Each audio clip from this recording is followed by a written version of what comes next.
dezembro de 2018, nós fizemos um encontro em João Pessoa. Esse encontro dos multiplicadores de vigilância ao trabalhador, que é o projeto que a gente participa, né? O nome do encontro era Saúde do Trabalhador para Além do Umbigo, considerando que a gente precisava buscar parcerias fora do campus da trabalhador, né? Fazer articulações com outros movimentos sociais, ampliar com a luta contra o racista, a luta pela questão da mulher, da inserção da mulher na sociedade, contra a violência da mulher, a luta homofobia, enfim, a defesa dos índios, enfim, a maneira das pessoas com deficiência, a gente fazer uma articulação com movimentos sociais já bem estruturados, ampliar a luta política, porque a luta da ação trabalhadora é essencialmente uma luta política por direitos humanos, né? Nesse sentido, a gente fez um encontro, nós achamos que seria interessante a gente criar uma coluna de opiniões dentro do blog que pudesse trazer essas discussões mais ampliadas para além do umbigo da ação trabalhadora.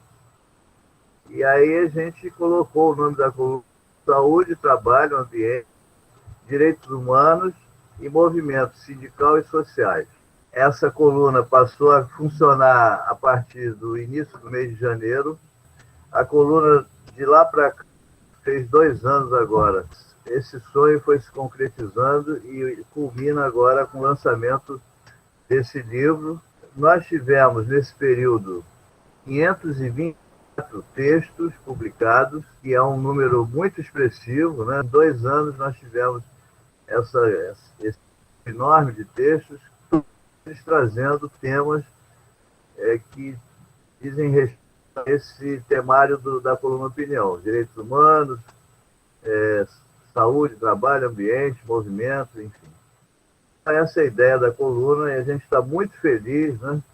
Nesse período nós tivemos 75 colunistas. Esse livro que a gente vai trazer hoje, foram 16 colunistas que foram identificados para participar desse livro. Esse livro teve uma coordenação, uma equipe que coordenou o livro, que foi a Luciene, a Rosângela, o Vinícius, eu, e a gente teve a participação assim, muito importante do Alex Franco e também da Maria, que foi a nossa ilustradora, né? A gente, quando pensou na coluna também, a gente queria, eu acho que você fala disso até melhor que eu, né? Fugir dessa coisa acadêmica, né? Desses textos muito cheio de regras, né? Que tivesse um canal onde as pessoas, deixa eu abrir a câmera, onde as pessoas também pudessem falar mais rapidamente de temas, as pessoas falassem mais rapidamente dos temas que atuais, porque às vezes quando você vai fazer uma publicação, aquilo demora e tal, né? Então a gente queria isso, né? Que esses textos fugissem um pouco dessa regra de textos muito fechados, muito acadêmicos, muito eruditos, porque nosso público é composto, né, por trabalhadores, por sindicalistas, né, por pessoas que atuam nos serviços de saúde do trabalhador e que também tivesse assim, uma agilidade dos temas, né? Então, uma coisa que às vezes aconteceu 2 dias antes, quando a gente vê, já tem um texto falando daquilo. Então, isso é muito legal. Foi um dos objetivos da coluna Opinião, dar uma dinamizada, né, nos assuntos e facilitar o acesso, né, à análise, à avaliação daqueles assuntos. Essa coluna, além de ter esse papel que você e Luciene já colocaram, ela também tem o papel de, a cada dia, a gente ter mais informações sobre a saúde do trabalhador, sobre os movimentos sindicais, sociais, as relações saúde, trabalho e ambiente, em doses diárias curtas, muito bem elaboradas. Então, eu acho que isso amplia o conhecimento de todos a respeito do tema. Então, eu acho que isso é também um papel muito importante dessa coluna. O que eu tenho a dizer é o seguinte, foi um achado para mim também. A gente vive aqui nessa vida de trabalho e tem tudo a ver com essa questão de saúde, né? a coisa mais gratificante que tem quando a gente trabalha é trabalhar com prazer, né? Nem sempre a gente consegue fazer isso.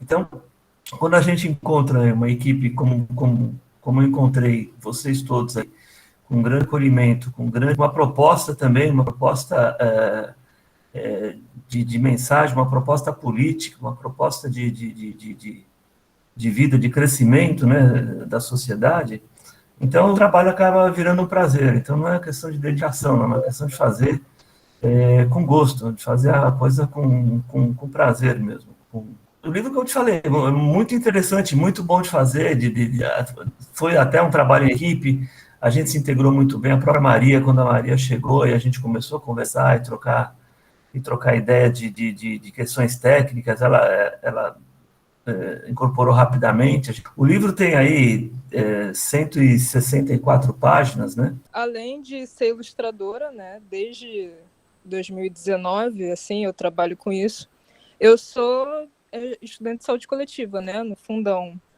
E eu sempre tive um incômodo relacionado a me sentir presa em relação a não conseguir levar a arte junto com a saúde coletiva. E isso era algo até meio utópico na minha cabeça, né? Então, esse projeto também foi um achado para mim, porque eu também sou bolsista do SEST, né? Então, tem tudo a ver comigo o livro, que fala sobre saúde do trabalhador e tal. Então, foi um achado incrível. E eu estou muito feliz com o que está acontecendo, estou muito feliz de ilustrar esses livros, pretendo ilustrar mais livros também, né? Os textos também ajudaram muito, porque falam sobre temas atuais. Então, eu estava até pensando isso semana passada, que é muito legal pensar que eu pude, de certa forma, eternizar uma expressão artística de uma determinada época sobre pandemia, sobre tudo que está acontecendo agora, que são momentos marcantes que vão para livros de histórias e afins. Então, poder eternizar isso foi muito importante para a minha carreira como sanitarista e como artista também. Eu costumo brincar com o Fadel. O Fadel é meu amigo já há muitas décadas. Ele sabe que a gente busca competir com os trocadilhos, e a gente é amigo, além daqui de ser colega e companheiro, também somos amigos. E a gente faz algumas brincadeiras de vez em quando. Uma delas que eu sempre falo que chamo de que são os comunistas, não os colunistas, mas os comunistas da coluna Opinião, aliás, da coluna, às vezes falo da coluna Prestes, e eu já faço o trocadilho, estou prestes a enviar meu texto para a coluna. E é uma forma que a gente tenta levar leve, porque efetivamente as demandas são muitas, mas a coluna sempre é um desafio. E se houve continuidade assim tão regular como o Fadel diz, o mérito é dele, porque cá entre nós ele é muito exigente nas cobranças, embora tolerante e amigo, mas ele não nos perdoa. Ainda ontem mandou um e-mail bravo porque eu não mandei ainda a coluna desses dias, a minha opinião por esses dias. Mas, deixando a brincadeira à parte, eu queria agradecer. Eu tive o privilégio de participar desse projeto desde o começo, convidado pelo Fadel, e sempre com o apoio da Luciene, a quem eu reconheço o mérito que deve ser acreditado a ela também. E até o momento participei com 20 textos, então o livro foram selecionados a pedido do próprio Fadel, 4 textos, e desses 4 eu selecionei 2 em função do que eu vou explicar já. Então, eu queria primeiro agradecer, até porque de vez em quando ele manda para mim o ranking dos acessos ou leituras, e tenho estado lá no bloco dos mais lidos. Isso aumenta a responsabilidade e aumenta também, às vezes, até o estresse, porque tem que conceber um texto com data marcada, vamos dizer, e dentro de um padrão que, de certa forma, foi mantido ao longo desses 2 anos. Fico feliz porque, com frequência, vários dos que estão aqui também são os nossos que estão na linha de frente aí dos mais lidos, ou mais acessados, pelo menos, né? Sorte que para essa manhã, nesses 10 minutos que eu vou usar, desses 4 que foram selecionados, eu estou mais com o papel, o livro só pude ver ontem à noite.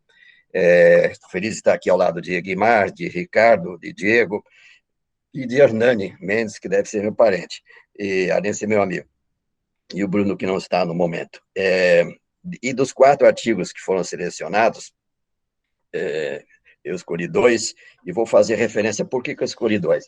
2, em função do contexto. O livro, como foi mencionado, já tem uma longevidade e uma vida ao longo de 2 anos. Porém, como todos sabem, a partir de março do ano passado, 2020, entrou em cena a pandemia. E eu mesmo, nas minhas atividades profissionais que eu estava fazendo, e associativas, todas voluntárias, porque eu estou na condição de aposentado, por último, da UFMG, mas já faz muitos anos que eu me dedico a trabalho voluntário ininterrupto e muito intenso na área da vida em defesa da saúde dos trabalhadores e trabalhadoras. Então, a partir de março, nós passamos a focar praticamente todos os números, todos os artigos, até este momento, na questão da pandemia, com esse viés meu da saúde do trabalhador, de ser médico, sanitarista, e também atuando na saúde do trabalhador. E, então, esse número que foi selecionado, um dos que foi selecionado, é o número de maio, e o de junho do ano passado. Portanto, contextualizando, esses artigos foram produzidos no que a gente achava que já era o auge da pandemia, que seria mais ou menos até julho, né? E, de fato, a partir de julho já havia até uma certa esperança, né? E que não se concretizou, pelo contrário, nós estamos praticamente na mesma situação de maio, junho, julho do ano passado, com esse patamar diário de mais de 1.000 mortes, o que é muito grave e muito sério, e muito lamentável, e merece o nosso luto, vamos dizer, sincero. O mês de maio, eu escrevi com esse título: Conhecer os soldados desconhecidos, entre aspas, mortos na luta contra a Covid no Brasil. Direito deles, dever nosso. Depois foi abreviado um pouquinho esse título, e eu não tenho, assim, não gostaria de salientar a questão dos soldados, muito menos do Exército, das Forças Armadas, mas sim de uma ideia que vem desse chamado Monumento aos Soldados Desconhecidos, em toda parte, em todo o mundo, inclusive aqui no Brasil, no Rio de Janeiro, e também de soldados brasileiros da Segunda Guerra, lá junto ao cemitério Pistoia, na Itália, a ideia de que quem não teve nome, não teve o devido ritual do direito funerário, que é ser sepultado, inclusive com as honras que, por ser herói de guerra ou por ter morrido em combate, enfim, existem critérios para, vamos dizer assim, pelo menos identificar o nome e sepultar com dignidade.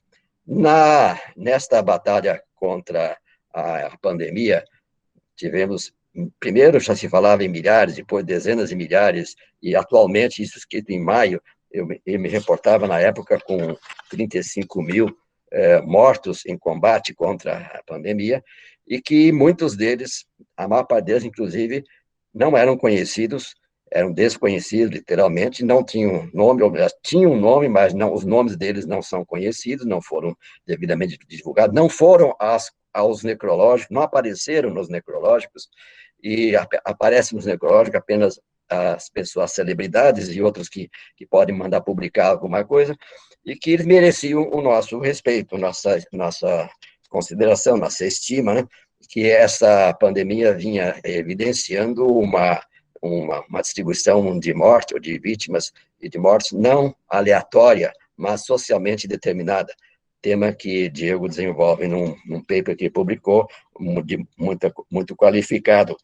E, assim essa ideia de que deveria haver uma referência a muita gente, e essa gente era o primeiro, os chamados essenciais. Essenciais eram um título, mas efetivamente foram os que não puderam seguir as obrigações de ficar em casa, o privilégio de ficar em casa, as obrigações de distanciamento social, as obrigações de afastamento, de isolamento social, foram para a linha de frente, estão na linha de frente, tiveram que pegar a sua condução, e isso foi bem ilustrado aqui pela Maria. Eu agradeço a um desses trabalhadores num trem ou metrô, num transporte público, viajando para o trabalho.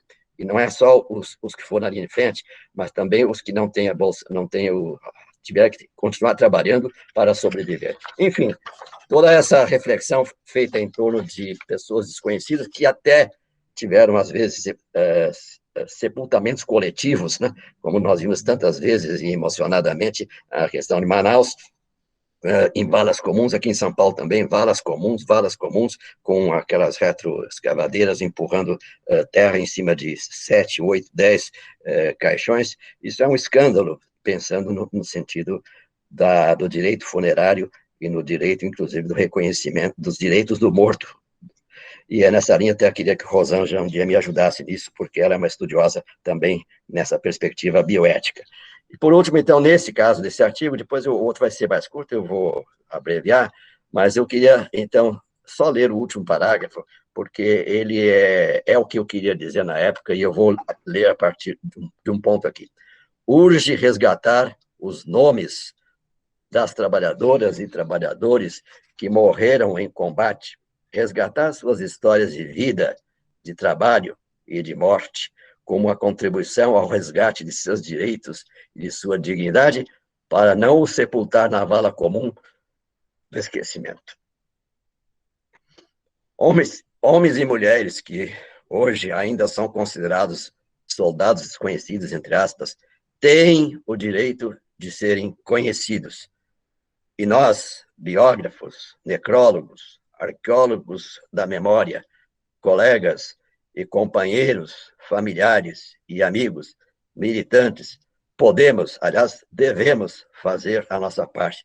Considero isso um dever e uma obrigação. Esta é a minha mensagem nesta primeira semana de maio de 2020. Então, esse foi o artigo que mandei naquela época, em maio. E agora, mais rápido, porque o tempo já foi, o de junho, na mesma toada da pandemia, o título era Esperança de Vida ao Nascer ou Certeza de Morte antes da Hora. Está, entre aspas, esperança de vida ao nascer, que é uma expressão da epidemiologia, é um indicador, né, da demografia e da epidemiologia, certeza de morte antes da hora, que contraria a crença de que ninguém morre antes da hora. E eu parto desse conceito, ninguém morre antes da hora, errado, muitos morrem antes da hora.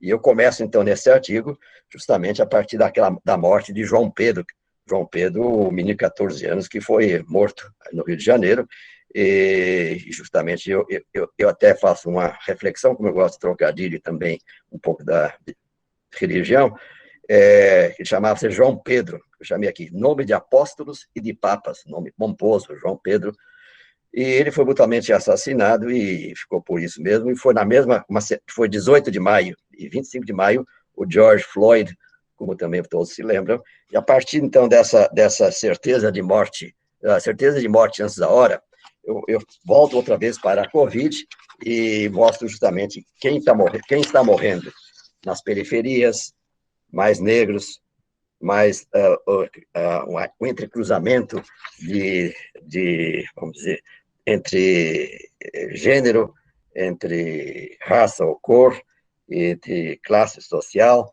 e região de moradia, normalmente na periferia, aqui no caso de São Paulo, ou em outras regiões vamos chamar de favelas, que não é talvez o nome correto, mas é evidente a distribuição geográfica que foi analisada aí no Rio de Janeiro pelo epidemiologista Mendronho. Termino, então, nesse último aqui, eu vou ler o último parágrafo também desse. Encerro com uma reflexão dolorida e dolorosa. Ultimamente tem morrido tanta gente que não precisava morrer. Gente como nós, que ao vir a este mundo tinha muita esperança ao nascer, entre aspas, muita esperança de vida ao nascer. Porém, sua esperança ao nascer foi se desvanecendo e se transformando em quase certeza de morrer antes da hora, que contraria a cultura popular, que diz que ninguém morre antes da hora. Evento que os epidemiologistas denominam mortes precoces, mortes prematuras, mortes evitáveis. O ser nefasto de Brasília denomina como normal, porém nós rotulamos como uma forma de genocídio deliberado. Bom, eu termino aqui em função do tempo e para não prejudicar os meus companheiros e companheiras que estão aqui. E eu queria dizer, então, que esses dois textos, entre os 20, têm a ver com um momento muito, muito dramático, que, aliás, prossegue. Muito obrigado, Fadel. Muito obrigado, e companheiros e companheiras. Muito bonita, muito emocionante a fala do René, e enquanto ele falava, eu lembrei da belíssima homenagem que o Chico César fez, gravando a poesia do Braulio Tavares, né? Inumeráveis, né? Um belo registro em homenagem a essas vítimas que passavam desconhecidas. Coluna construída por tantas mãos, por tantos esforços criativos e engajados, representados aqui pela Rosângela, pelo Renato, pela Luciene, e isso para nós é um motivo de júbilo, né, compor esse espaço. E eu me lembro, fins de 2018, quando você ventila e avulta esse projeto, convidando eu e o Egmar, né, para compô-lo, junto com tantos outros, né, o René Mendes, que está aqui, que acabamos de ouvir, né, e nós, com aquela empolgação inicial, né, escrevendo texto, aprendendo a compor também um estilo, compor um tema que passou a imiscuir, né, as narrativas dos textos. Eu me lembro disso muito bem.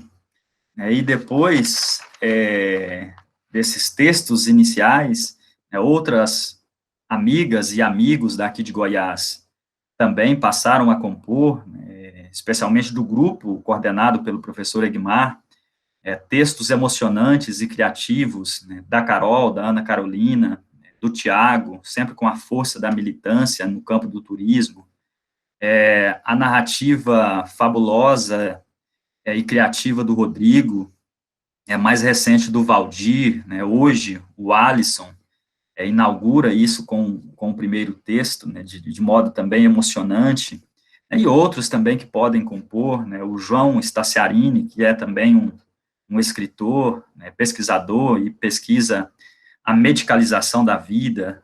Então, nós fomos compondo, né, esse projeto, né, e hoje nós estamos aqui reunidos para a publicação desse livro, né, desse primeiro livro, né, de crônicas. E eu, tentando sistematizar uma fala, tentando organizar aqui um raciocínio para compartilhar com vocês, eu fui ler sobre crônicas e me deparei com uma fala do Antônio Prata, que é um dos grandes nomes da crônica, né, contemporânea no Brasil, né, e ele diz o seguinte: a única coisa que não pode entrar na crônica é a chatice e o tédio. E eu creio que isso equivale para todos que escrevem aqui. Em mais de 500 crônicas, né, publicadas na coluna Opinião, não houve espaço para a chatice e para o tédio. E todos os textos, né, que compõem a coluna Opinião ainda carregam aquilo que é central no campo de debate das crônicas, ou seja, que é um gênero aberto, dentro do qual cabe, inclusive, o engajamento político. E isso também está assinado em cada texto publicado na coluna Opinião, né, seja pelo perfil e pelo posicionamento dos editores, mas assim como pelo engajamento de todos aqueles que contribuem com a coluna Opinião. Ou seja, em cada texto é possível perceber a assinatura do engajamento político. Então, esse é outro fato importante para observarmos.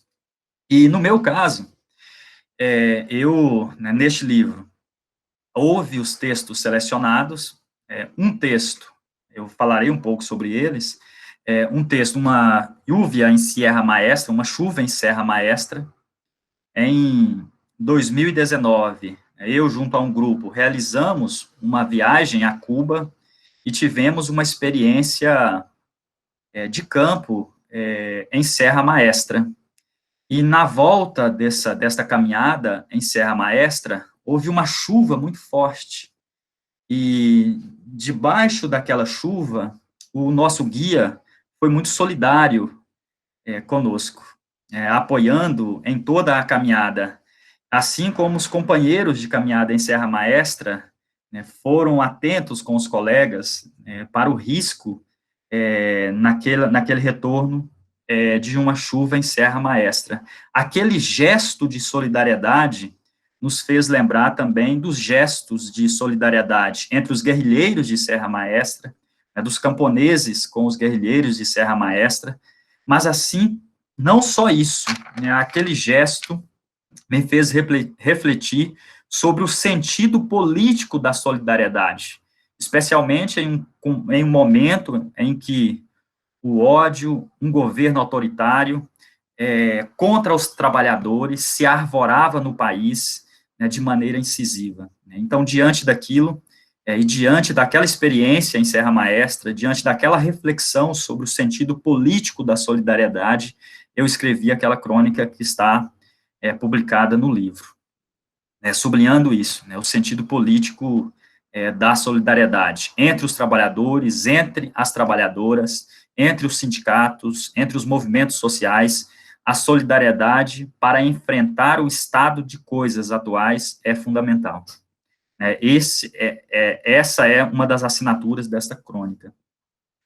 Os outros textos que eu publiquei, são 21 textos, e desses 21, 16 deles têm como tema aglutinador a mineração e o modelo mineral predatório no Brasil. Esse é o tema que circula em 16 desses textos, que foram publicados na coluna Opinião. E os selecionados para esse livro, eles nos chamam a atenção para dois eventos extremos que o Brasil presenciou desde 2015. Os desastres crime da Samarco, em 2015, em Mariana e na bacia do Rio Doce, e o desastre crime da Vale, em Brumadinho, na bacia do Rio Paraupeba, em 2019. Então, esses textos, essas crônicas, elas são expressões de pesquisas que eu realizo, mas de reflexões, para que esses eventos, eles não sejam esquecidos. Na última crônica publicada, eu pergunto, onde estamos nesta lama? Uma pergunta para não esquecermos que nesses dois crimes, desastres, dezenas de trabalhadores e trabalhadoras morreram trabalhando. E isso diz muito do Brasil, é um retrato do Brasil. Antes de Mariana e antes de Brumadinho, e depois de Mariana e depois de Brumadinho, trabalhadores e trabalhadoras continuam adoecendo e morrendo no trabalho.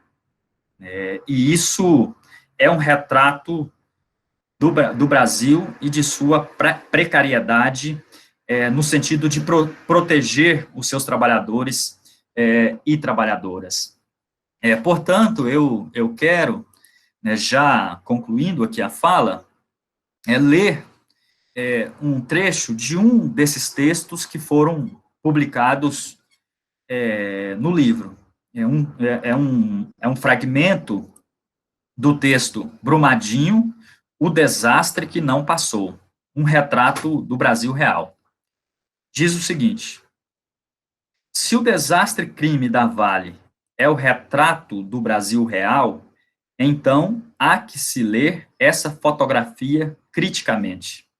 Esse desastre é a síntese dramática do modelo econômico que beneficia as grandes corporações mineradoras, incentiva o carreamento de minérios das periferias extrativas para os países ricos, pactua seus interesses com os do Estado, suborna o sistema jurídico e mantém sua estrutura corrupta e benéfica às classes dominantes, estimula a pilhagem ambiental, acentua a violência contra povos indígenas, quilombolas e camponeses.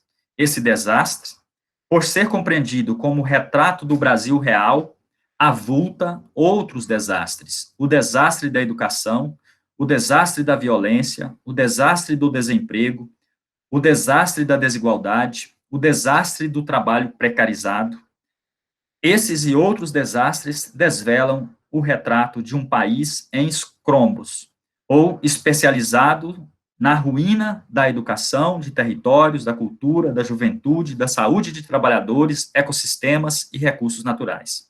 Diante disso, a atualidade das palavras de Darcy Ribeiro é assombrosa, quando argumenta que o Brasil sempre foi, ainda é, um moinho de gastar gentes.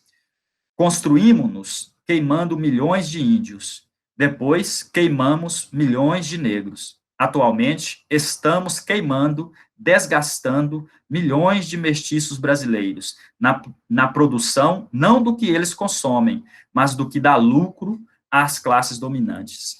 E é de se indignar que a conta da pandemia, né, ela está alta e ela revela que mais de 200 milhões de trabalhadores morreram, que as corporações continuam, mais de 200 mil trabalhadores, né, morreram,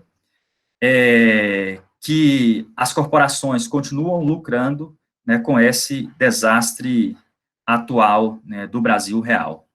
Eu escrevi, sobretudo, sobre o tema do acidente de trabalho, da análise de acidentes, e gostei muito agora da fala do Ricardo também, inclusive com esse fecho resgatando o momento aí dos desastres, crimes da Vale do Rio Doce, e a gente está justamente num momento de aniversário, né,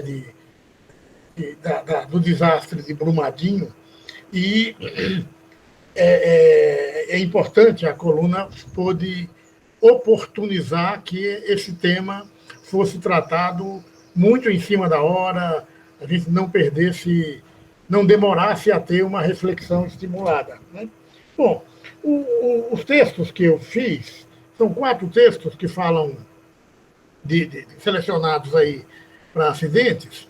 Uma das coisas que eles destacam é que o tema do acidente de trabalho, seja ele do acidente que acomete uma vítima numa atividade industrial, seja o acidente na forma do desastre, crime com mais de 200 vítimas, como foi o caso de Brumadinho, eles persistem como grandes desafios para a gente que se propõe a atuar, a intervir com a vigilância em saúde do trabalhador, né? É um desafio que cobra de nós intervenções que abordem as 3 dimensões desses eventos, seja aquela dimensão dos macrodeterminantes, da criação dos perigos e riscos envolvidos e da regulação desses riscos na sociedade, mas também a dimensão da exposição a esses riscos, propriamente dito, na atividade do cotidiano, e o desafio de lidar com as consequências desses acidentes. Uma das coisas que esses textos destacam também é que essa forma de pensar o acidente chama a atenção para esses eventos como eventos com história e cujas consequências vão muito além daquelas dos impactos imediatos dos acidentes. Os grandes desastres são mais facilmente, permitem mais facilmente que a gente visualize, olha, até hoje nós temos consequências ambientais, socioculturais, mas também jurídicas e dramáticas desses acidentes. Até hoje, há vítimas cujos corpos não foram localizados em Brumadinho. Então essas chagas... Então, um dos nossos desafios na vigilância em saúde do trabalhador é construir uma resposta que atue nessas 3 dimensões. Um segundo aspecto é que os textos chamam a atenção para um mosaico da forma como esses acidentes acometem a nossa sociedade. Num dos textos, eu comentei uma questão que a Maria tratou com uma bela ilustração no livro, né, que eu chamei de acidente esperando para acontecer. Lembrando o dialeto paraibano, né, o zíper, lá na Paraíba, o nome que eu conheci, primeiro fui apresentado, era um ri-ri. Então, eu fui investigar um acidente aqui na indústria do vestimento, numa prensa que fazia o ri-ri. E o espaço onde o material é colocado era uma zona de trabalho, uma zona de operação, com cerca de 2 centímetros de largura, e a trabalhadora posicionava aquilo ajustando com os polegares. E num dos acidentes, justamente quando a prensa desceu, amputou metade lá, um pedaço da falange distal do dedo da trabalhadora. Quando eu perguntei para ela, quando eu vi o que era o trabalho no cotidiano, a minha primeira pergunta foi, mas, poxa, como é que não aconteceu nada antes? E eu perguntei para ela se já tinha acontecido acidente ali, alguma coisa do tipo. A resposta dela está no título do texto. Ela me falou assim, doutor, aqui o beliscão é normal. É, assim, uma denúncia de uma situação inaceitável do ponto de vista da segurança e que persistia naquela forma de trabalho. E numa indústria que vendia muito para exportação. Mas o cenário que a gente tem de acidentes associa esse tipo de situação, de trabalho em risco evidente de acidentes, até é uma abordagem num outro texto, o aparecimento de acidentes em situações onde o pessoal da gestão de segurança da empresa vem dizer para a gente que tudo que a lei determinava que tinha que existir de proteção, todas as proteções possíveis e definidas legalmente, existiam na situação de trabalho.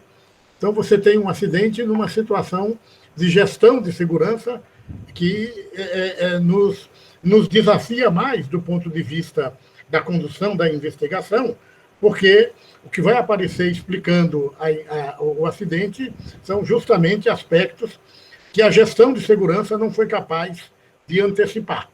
É aquele acidente relacionado ao enfrentamento com a variabilidade que a vida traz no cotidiano, né? E na vida como ela é, as coisas costumam ser um pouquinho mais difíceis de serem antecipadas. E o terceiro aspecto era relacionado justamente, o terceiro comentário para encerrar que eu queria fazer, a propósito desses desastres, crimes, como o de Brumadinho, de Mariana, que o Ricardo estava abordando.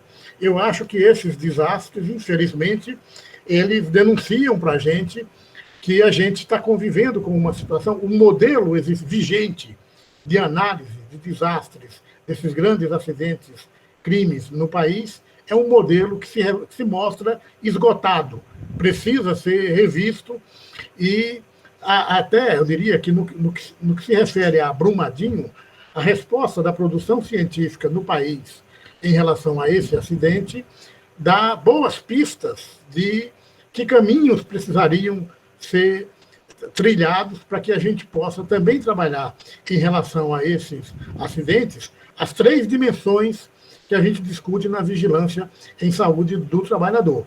E, em especial, é importante destacar como que a gente está longe de abordar hoje a contribuição das decisões estratégicas da gestão da empresa num mundo globalizado de alta competitividade, né? Todos nós sabemos que a Vale, mesmo depois do acidente de Mariana, nos anos subsequentes, ela cortou investimentos na manutenção lá de Brumadinho, ela cortou investimentos na segurança, né? A gestão de segurança foi retirada das mãos de profissionais que atuavam na produção propriamente dita, na gestão de segurança, e passada para gestores com vivência na rentabilidade rápida e de curto prazo, que é o grande determinante da satisfação dos investidores da empresa. Então, a gente tem uma enorme dificuldade de conseguir fazer análises que mostrem como que essas escolhas estratégicas, essas macrodeterminantes, para além das falhas na gestão de segurança propriamente dita, que tem inúmeras, muito bem demonstradas da maneira como a empresa lidava, por exemplo, até ocultando a informação sobre o monitoramento, né, da barragem, contribuiu para o acidente. Quando a gente percebe que a determinação essencial dessa relação trabalho-saúde diz respeito, na verdade, ao conjunto de questões da sociedade, a gente percebe que não dá para ficar apenas nos limites de um campo científico, institucional, determinado por padrões de uma ciência hegemônica, que muitas vezes nos amarra mais do que abre possibilidades de pensamento para além do próprio umbigo. E, especificamente, sobre os textos para compor o livro, eu tentei representar essa pluralidade de temas que eu venho tratando. Embora a relação trabalho e saúde seja aquela que constitui o núcleo duro do meu processo de pesquisa, de estudo, de reflexão, eu tento fazer a relação disso com os inúmeros aspectos complexos sociais da sociedade. Eu tenho tentado diversificar a discussão, as reflexões que eu trago na coluna de opinião. E quando eu fui selecionar 4 textos, é um desafio, né, para a gente se apega aos textos, fica naquela dúvida e tal, mas eu tentei fazer esse recorte bem plural do que eu tenho tratado na coluna. Eu vou fazer aqui breves comentários sobre os 4 textos, e, enfim, não no sentido de tirar a curiosidade, né, porque a gente espera que quem não leu ainda leia, então são apenas alguns pitacos, algumas pistas do que a gente traz nesses textos. O primeiro, que está lá na parte que me cabe no livro, se intitula Com Tecnologia, Morte e Vida Severina hoje em dia. Então, o título é uma alusão, né, ao poema do João Cabral de Melo Neto, um poema da década de 50, onde o João Cabral ele fazia uma reflexão sobre essa migração nordestina, na figura de Severino, que atravessa longas distâncias, encarando a morte e o sofrimento. Mas eu trago isso para o texto para mostrar que os severinos têm várias faces, passam por transformações ao longo do tempo. E esse processo de migração, que aconteceu muito, né, no caso dos nordestinos, ou dentro mesmo do próprio Nordeste, saindo da zona rural para as grandes capitais, Recife, Salvador, etc., ele acontece de diversas formas, e hoje o que a gente vive é uma migração cada vez maior dos trabalhadores do campo formal, que é bem verdade, no Brasil nunca foi nada tão consistente também, nunca foi algo muito sólido, mas mesmo um pouco que a gente conseguiu avançar no sentido dos direitos de trabalho, da proteção social no trabalho, hoje a gente vê cada vez mais uma migração dos severinos contemporâneos, dos severinos de hoje, para o mundo informal, capturados por uma ideologia do empreendedorismo, da autogestão do trabalho, mediada, ou melhor dizendo, subordinada à tecnologia, com essas plataformas digitais. E aí eu cito, sobretudo, o caso da uberização, em alusão a um dos casos pioneiros, né, que é da empresa Uber, mas que é um processo que não se restringe à Uber.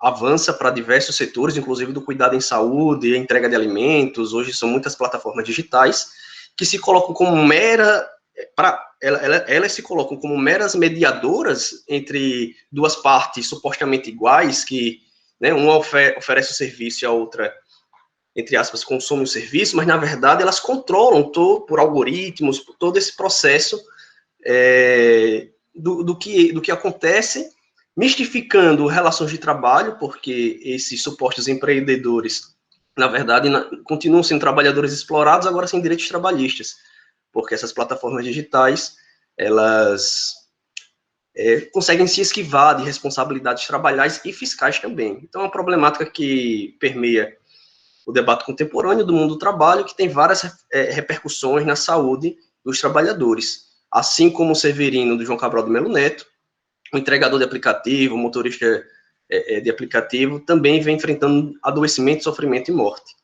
Tá? Então, esse é o primeiro texto. O segundo texto, a gente tenta fazer também uma brincadeira com a música que ficou famosa na voz do Cazuza, mas que é de composição do Frejá e do Agenor Neto, que é ideologia, né? Então, o título do texto é Saúde e Ideologia. Eu quero as duas para viver. E aí a gente tenta fazer também uma crítica sutil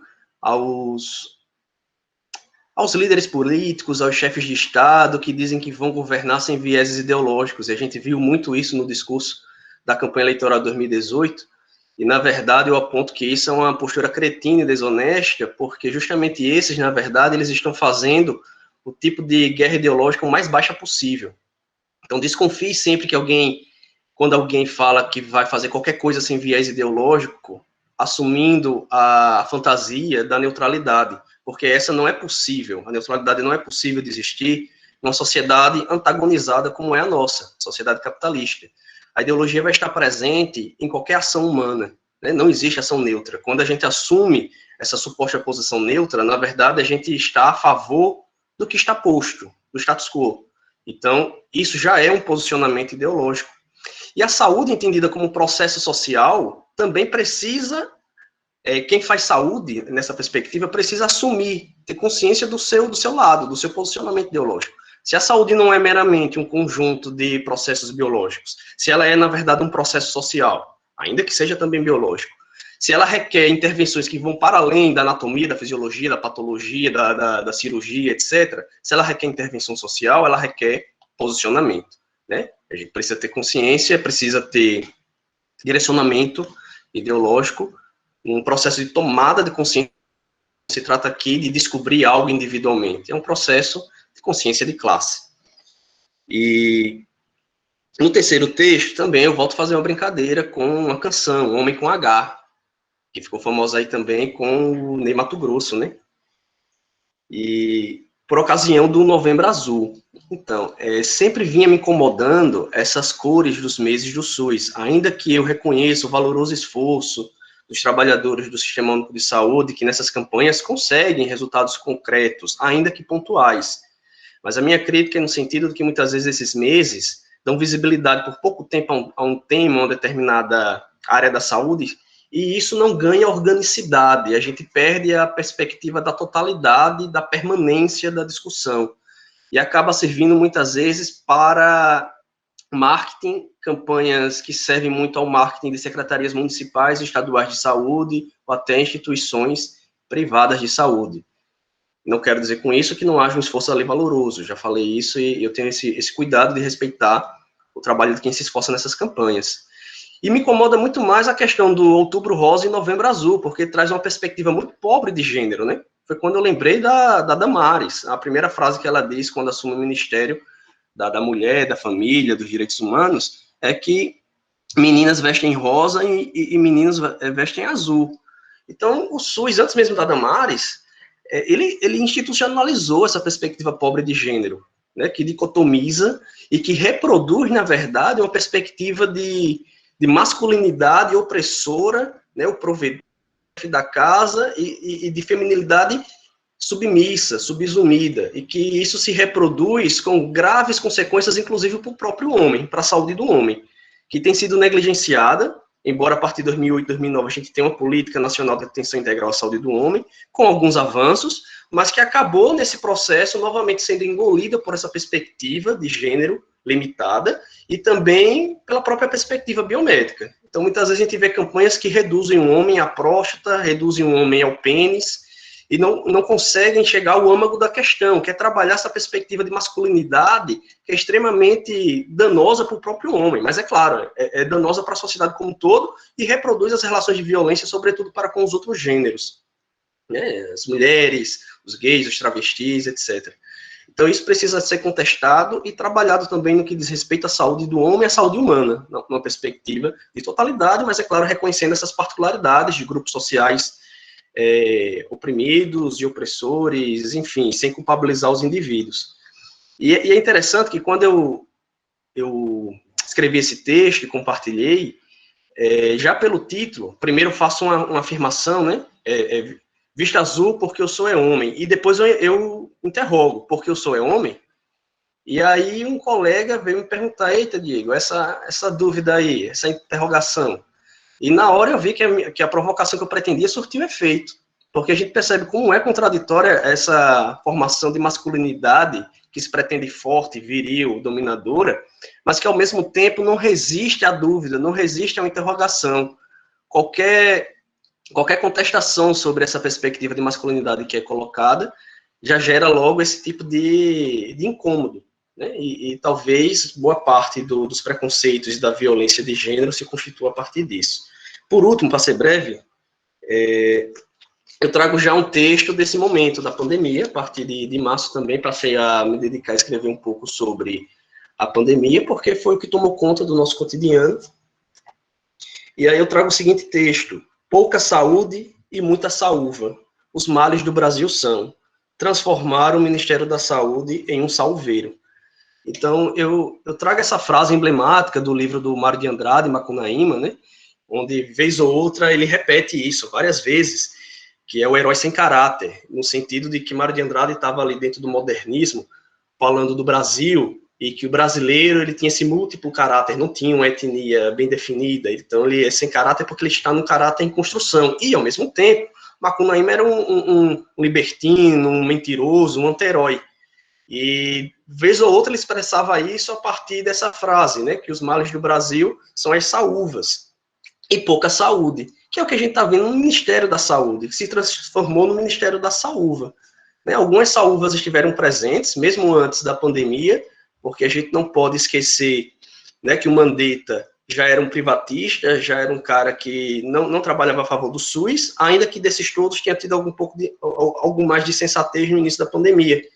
Mas aí eu vou fazendo essa brincadeira, dizendo que as saúvas foram sendo trocadas, veio uma saúva que era mais discreta, porque a saúva anterior estava incomodando a saúva rainha, lá no Planalto, e a saúva rainha não conseguiu lidar com o protagonismo do Mandetta, e aí veio outra saúva mais discreta, que não brilhasse tanto, mas que também, em determinado momento, não concordou com a fantasia de um antídoto mágico, a cloroquina, né, e que, na verdade, pode ser até veneno, e aí veio uma nada a ver com saúde, só tem a ver com saúva, e que estava disposto a obedecer o que a saúva rainha colocasse. E aí eu brinco com um herói sem caráter, porque o herói, o Messias, que é a saúva rainha, ele é um herói sem caráter, mas não no sentido do João Cabral de Melo Neto, até peço a licença a esse autor quando escrevo, porque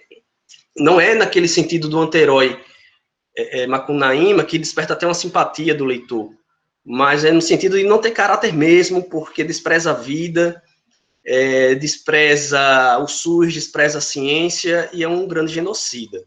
Então, a transformação do Ministério no salveiro é uma das grandes problemáticas aí dessa pandemia.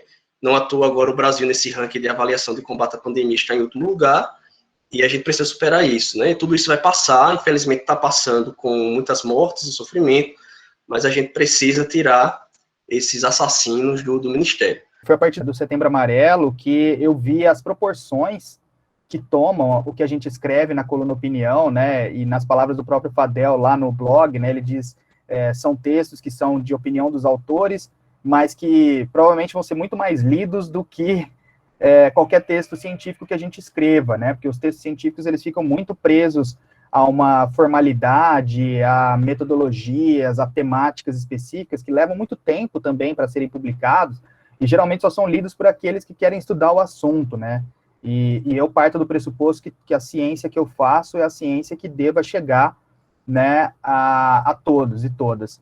Então, eu acho que escrever para a coluna Opinião no blog me permite isso, né, e a repercussão que teve esse texto do Setembro Amarelo, né, o Pará, inclusive, me convidou para a gente gravar um vídeo falando sobre isso, sobre essa questão do suicídio, né, pela perspectiva que eu abordo.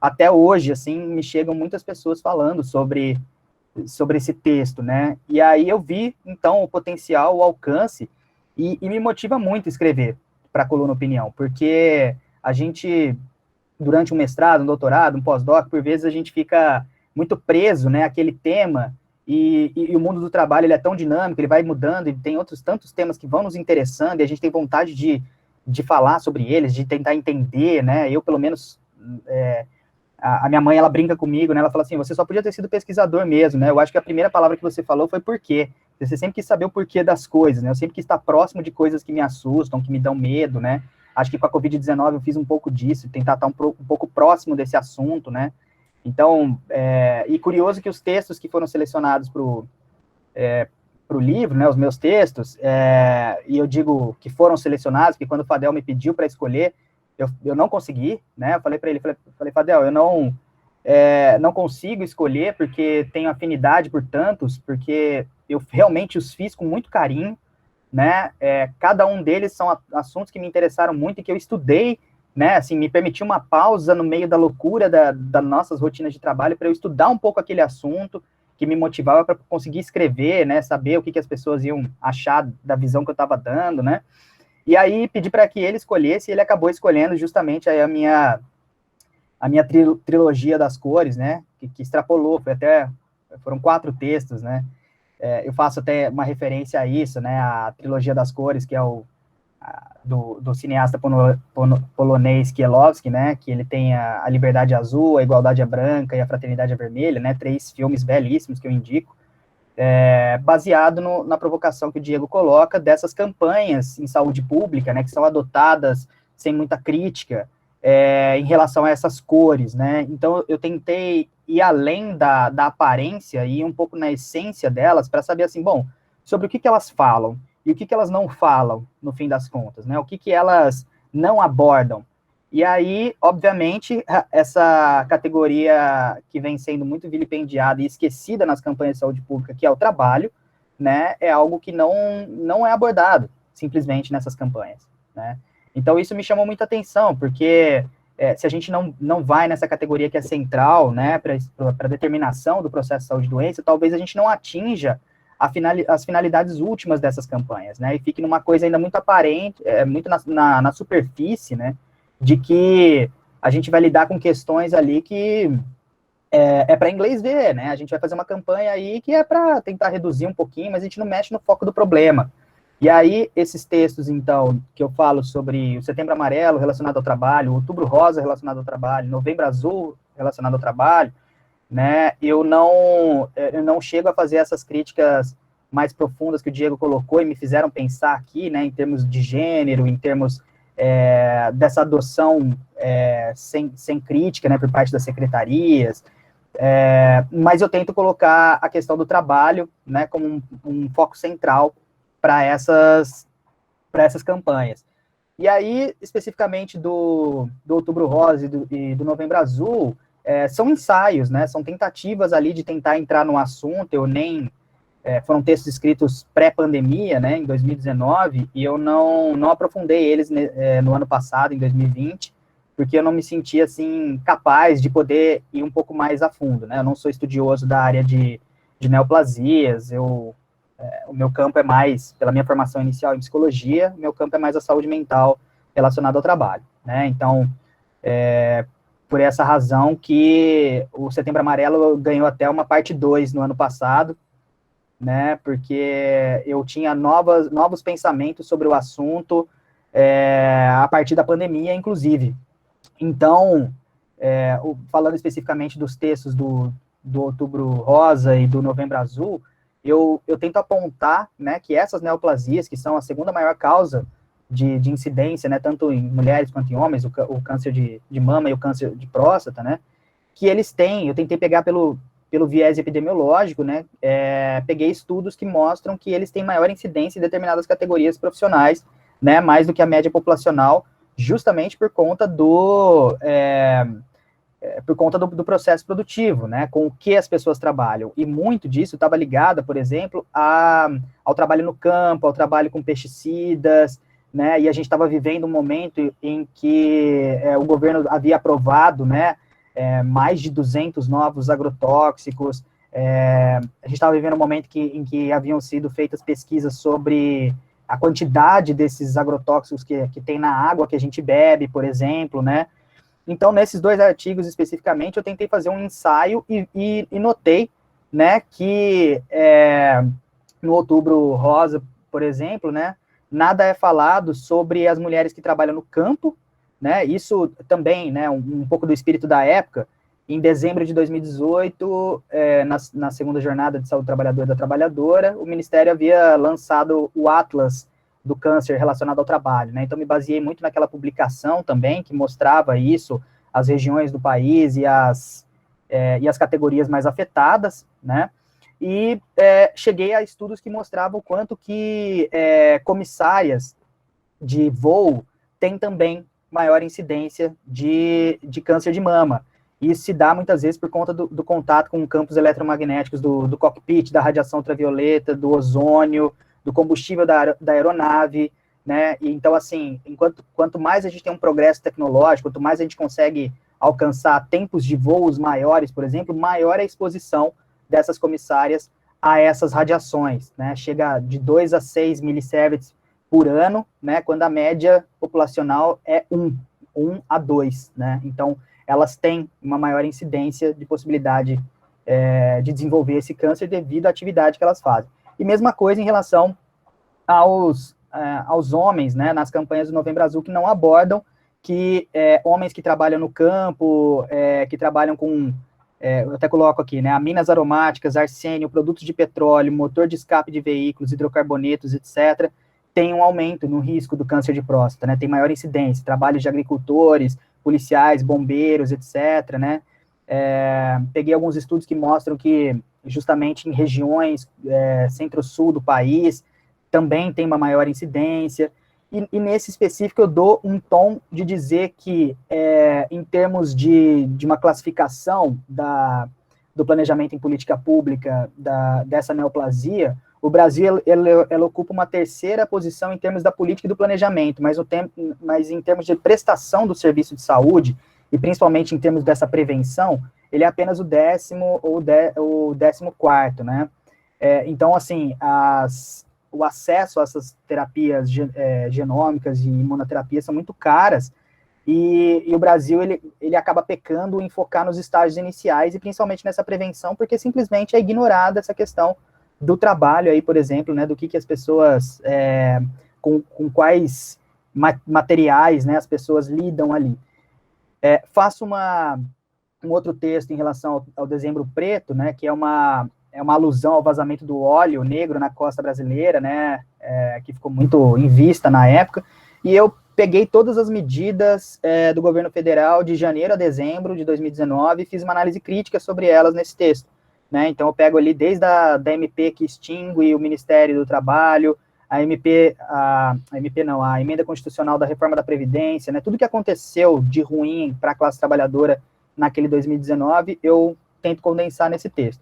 E acaba que a minha menina dos olhos, então, se tornou o texto do Setembro Amarelo. Eu acho que foi, se não me engano, o Fadel me corrija, mas foi um dos meus textos, né, mais acessados no blog, e que me permitiu continuá-lo em 2020, né, que eu tento mostrar que quando se fala de saúde mental e de suicídios, né, essa questão fica muito, muito à margem, porque trata como sendo algo muito individual, ou em relação às dores do coração, né, a pessoa que perde um amor e etc., né, alguém que perde sentido na existência, quando, na verdade, naquele livrinho pequeno do Marx sobre suicídio, ele já apontava, né, que a miséria e a pobreza são as maiores causas do suicídio, né, quando ganha um caráter epidêmico mesmo. E aí eu fui pesquisar e encontrei publicações da OIT e pesquisas científicas que mostravam que justamente nos países mais pobres a gente tem maiores taxas de suicídio, né? E aí algumas pesquisas que mostravam que em momentos de austeridade econômica, momentos em que a gente tem maior pobreza, miséria, aumentam-se as taxas de suicídio. Então eu coloco isso no centro do debate, né?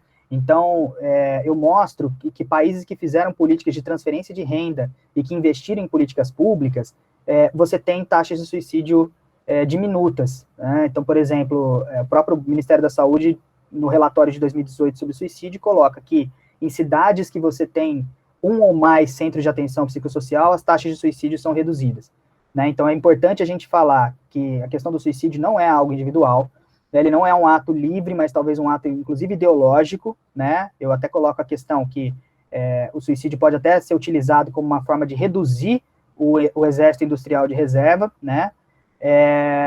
Porque você deixa as pessoas à margem, deixa as pessoas à miséria. Então, políticas de transferência de renda, como um Bolsa Família, ou esses projetos agora de renda mínima, né?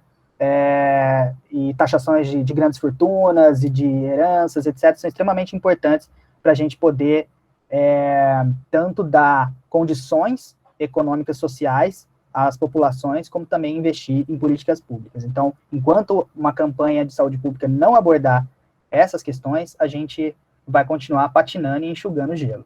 A interseção entre cuidados paliativos e saúde do trabalhador. Então, o que a gente tem, o que a gente pode pensar dentro dessa interseção? Que eu trabalho com trabalhadores que estão morrendo. Então, o tratamento e o cuidado que você vai oferecer para esses trabalhadores morredores é o cuidado paliativo. Então, se você fizer um esforço e pensar num paralelo entre cuidados paliativos e saúde do trabalhador, você vai entender que quando a vigilância da saúde do trabalhador falha, esse trabalhador ele vai irremediavelmente ou para doenças ou para lesões, e muitas dessas lesões e muitas dessas doenças são doenças irreversíveis, que vai provocar nesse trabalhador sequelas irreversíveis. Muitas vezes esses trabalhadores são retirados do seu campo de trabalho, eles não conseguem mais trabalhar por conta dessas lesões, por conta dessas doenças, e se ele não consegue trabalhar, se ele não volta à sua vida normal, à sua vida de trabalho, ele precisa de cuidado. E o nome desse cuidado se chama cuidado paliativo, aquele cuidado que não cura, é aquele cuidado que não vai possibilitar a volta desse paciente ao seu campo de trabalho. Mais ou menos isso, a gente precisa aprofundar muito isso ainda. Isso é uma ideia, é uma proposição para minha tese de pós-doc, que a gente está amadurecendo ainda, mas a gente já consegue antecipar algumas coisas desse pensamento, desse projeto de pós-doc, que é o cuidado desse trabalhador. Ou seja, qual é a realidade do trabalhador? Quando ele é lesado, ou ele contrai uma doença irreversível, que tira ele do campo de trabalho, geralmente ele é abandonado por esse sistema de saúde que nós temos. Ou ele vai, né, caminhando desenfreadamente para a morte de uma forma assim, cruel, de uma forma desprotegida.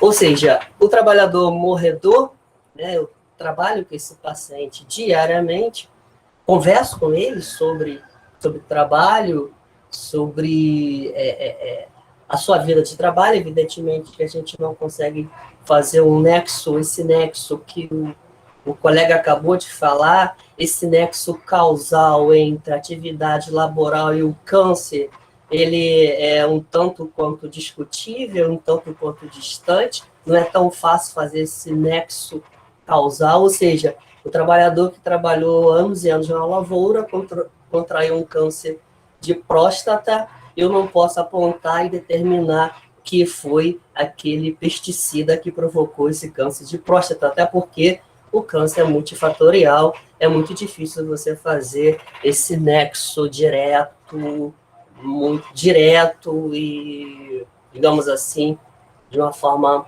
simples. Então, devemos pensar que câncer é multifatorial. E eu trabalho com cuidados paliativos para pacientes oncológicos, né? Pacientes que evoluem com o seu câncer terminal.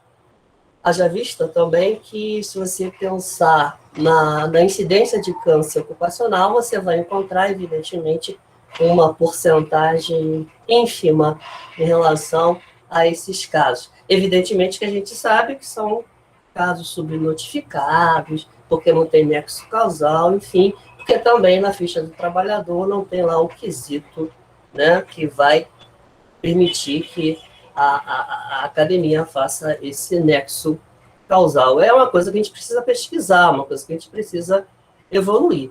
Mas, no frigir dos ovos, nós sabemos que a maioria dos pacientes que morrem de câncer são trabalhadores, né? Eu trato diariamente de morredores trabalhadores. As pessoas trabalharam.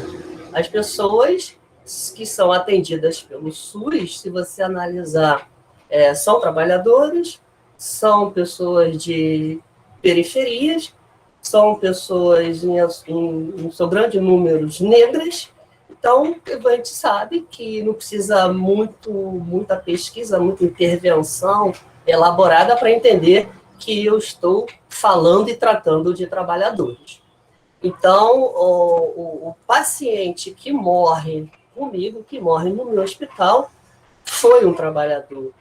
Ele trabalhou por longos anos e, evidentemente, vocês sabem melhor do que eu, em péssimas condições de trabalho. Então, essa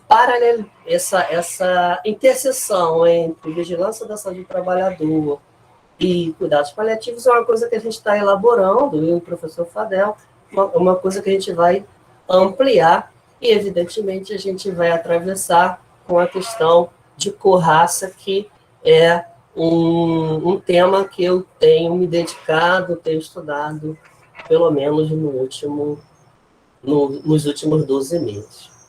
Bom, falar dos meus textos é um privilégio compor essa coluna com esse tema tão espinhoso, né, que é a morte. E falar de morte com poesia, falar de morte de uma forma mais lúdica, falar de morte de uma forma mais tranquila, mais amorosa, com música, com poesia.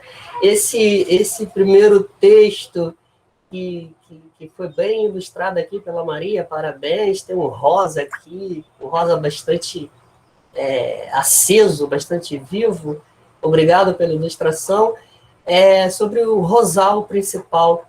Essa música, é um poema que foi musicado pelo Pablo Milanês, que é um cubano, é uma música que passeou, né, ela frequentou toda a minha orientação de doutorado. Não sei se todos sabem, mas eu fui orientando do professor Fadel. O professor Fadel, ele sai lá do seu lugar, né, da sua expertise, que é a saúde do trabalhador, e aceita esse desafio de orientar alguém com um tema totalmente, a princípio, naquela época, nós pensávamos que era totalmente distante da saúde do trabalhador. E agora não, a gente consegue enxergar essa proximidade. Então, esse tema, como ele foi meu orientador e as orientações do Fadel ocorrem geralmente onde ele mora, é um lugar privilegiado para orientação. E durante toda essa orientação, ela foi permeada com muitas músicas, poemas, vídeos, documentários, e essa música veio forte, né? Uma música que fala de despedida, é uma música que fala de morte, é uma música que fala de realização. Então, era uma promessa nossa que essa música fosse cantada e dançada durante a apresentação da tese, mas, infelizmente, o combinado não aconteceu em relação a essa dança e essa cantoria durante a defesa da tese. Mas ela me inspirou a escrever sobre cuidados paliativos, né, para falar desse profissional que cuida, né, desse paciente que está morrendo. Quais são as habilidades e competências do profissional de saúde para cuidar de quem está morrendo? Tem uma frase aqui que eu achei bem interessante, por que trabalhamos com pessoas que estão morrendo e que merecem ser vistas como pessoas biográficas, fechamos os seus itinerários. Então, esse trabalhador que trabalhou a vida inteira, seja em qualquer área de atuação profissional, ele está morrendo. Ele é um ser biográfico. E esse itinerário trabalhista, ele deverá ser respeitado. É o fechamento de uma vida, é o final da história de quem está desaparecendo. Esse paciente, esse trabalhador, ele está desaparecendo. E quem está desaparecendo, né? O ego que desaparece, ele grita, ele serpenteia, ele sapateia, porque ele quer ser reconhecido. Esse ego quer virar legado. Esse ego, ele quer ficar histórico.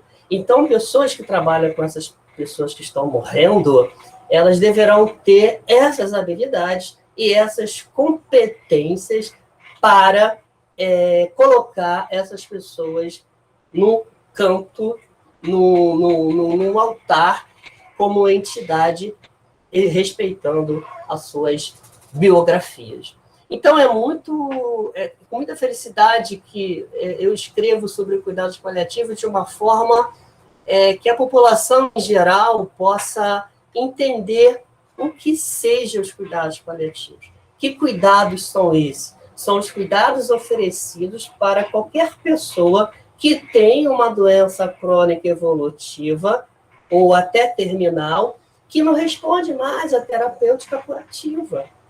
Então, toda doença crônica evolutiva qualquer que não responde mais à terapêutica curativa é uma doença que tem indicação para os cuidados paliativos. Então, nossos trabalhadores de lesados com as suas doenças crônicas desenvolvidas pela sua atividade laboral são pacientes com indicação de cuidados paliativos. Mas só que ninguém fala sobre isso. Então, eu tive a oportunidade de começar a falar de cuidados paliativos para as pessoas que fazem saúde do trabalhador Brasil afora. E é um grande privilégio.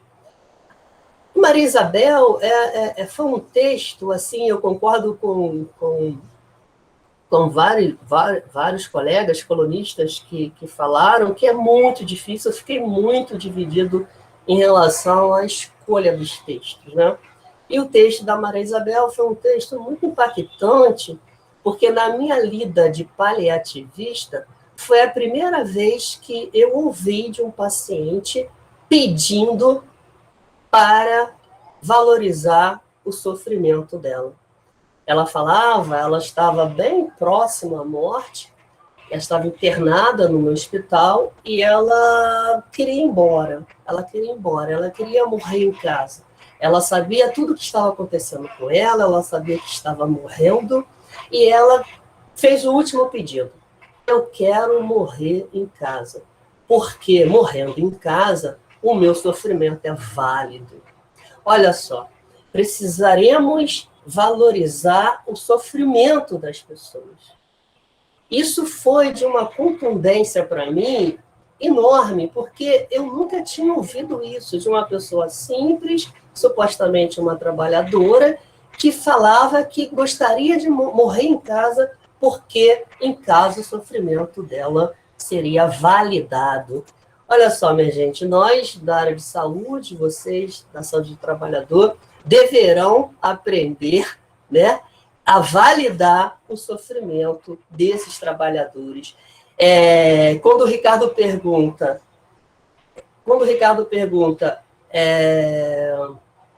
como é que é? Quem estão ainda na lama, nossa, isso é de um sofrimento transversal, é um sofrimento existencial para essas famílias. Se esse trabalhador, né, se esse doutor não validar esse sofrimento desse trabalhador, nossa senhora, que essa frase, Ricardo, ela é envolvida, né, essa pergunta que você faz, de uma carga de sofrimento muito grande, muito grande. E precisaremos validar esse sofrimento.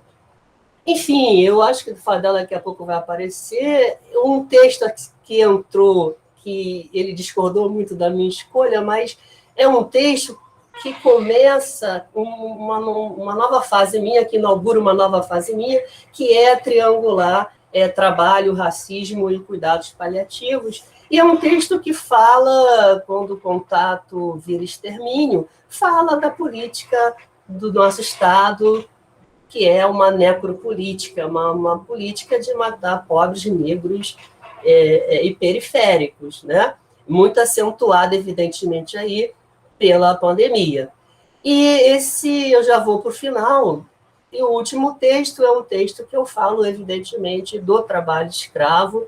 É um texto muito legal, que eu gostei muito de escrever, que é Liberdade ao Dia de Hoje, que foi tema do Carnaval da Mangueira acho que de 2006, se eu não me engano. Mas aqui eu falo muito desse trabalho escravo. É um trabalho que surge com sofrimento, exploração, doença mental, bans e morte.